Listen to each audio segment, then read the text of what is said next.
Et moi j'étais toujours, vous savez, la fille qui se fait choisir en dernier dans les équipes de foot ou ce genre de bêtises, mais c'est pas super cool à vivre.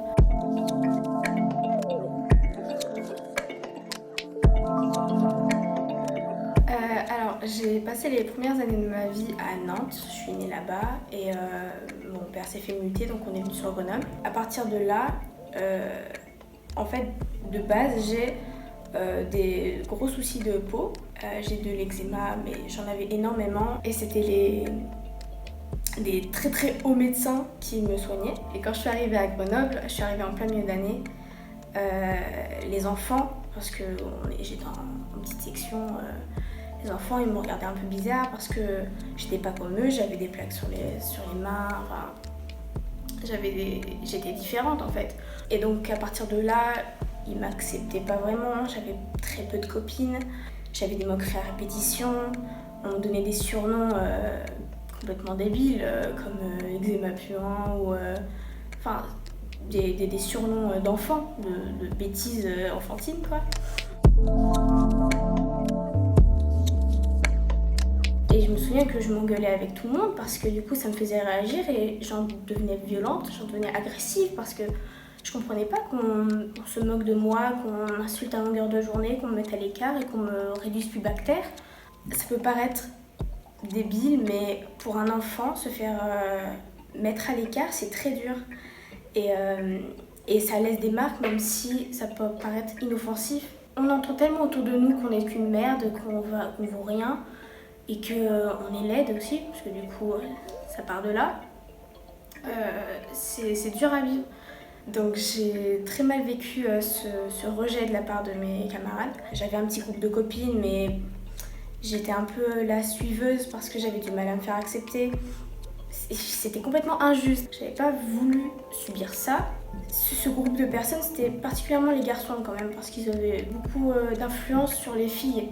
Parce qu'il y avait ce côté de... on veut séduire un peu les garçons, on est des petites filles, on veut avoir... ouais, on veut se faire bien voir, quoi. Et moi, j'étais toujours... vous savez, la fille qui se fait choisir en dernier dans les équipes de foot ou ce genre de bêtises, mais c'est pas super cool à vivre.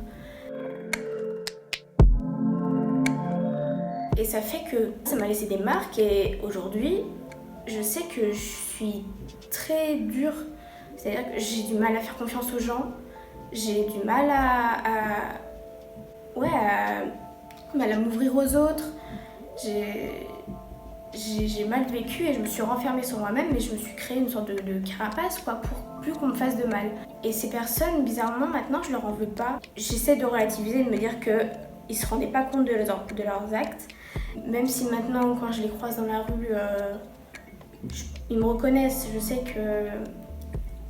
qu'ils se souviennent de cette période. Je les regarde, mais avec tellement de mépris. J'ai envie de leur cracher dessus, quoi. C'est tellement de la haine de ce qu'ils m'ont fait vivre.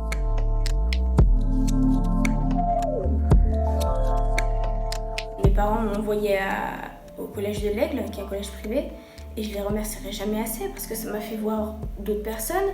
J'ai pris du recul sur ce qui m'était arrivé et je me suis reconstruite, quoi. Je pense que si j'étais allée dans ce collège, franchement, je serais tombée en dépression. Parce que j'étais vraiment un morceau. J'ai commencé vraiment à m'ouvrir aux gens, même s'il y avait des cons, comme ceux que j'avais rencontrés en primaire, mais je les ai repérés en fait et j'en ai eu conscience. Du coup, je me suis pas approchée de ces personnes-là. Je les ai vraiment... Enfin, je les ai pas considérées et je me suis fait mon groupe d'amis, puis ça allait mieux. Je m'ouvrais aux autres, j'avais moins de mal à accorder ma confiance. J'étais plus à l'aise dans ma peau aussi parce que j'avais un peu moins d'eczéma, enfin, tout a fait que c'était mieux. Donc maintenant ça va beaucoup mieux, mais ça laisse des marques, même si on était avec des enfants et que je pense qu'ils ne se rendaient pas compte de l'impact que ça pouvait avoir.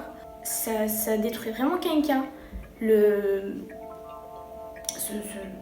harcèlement en fait.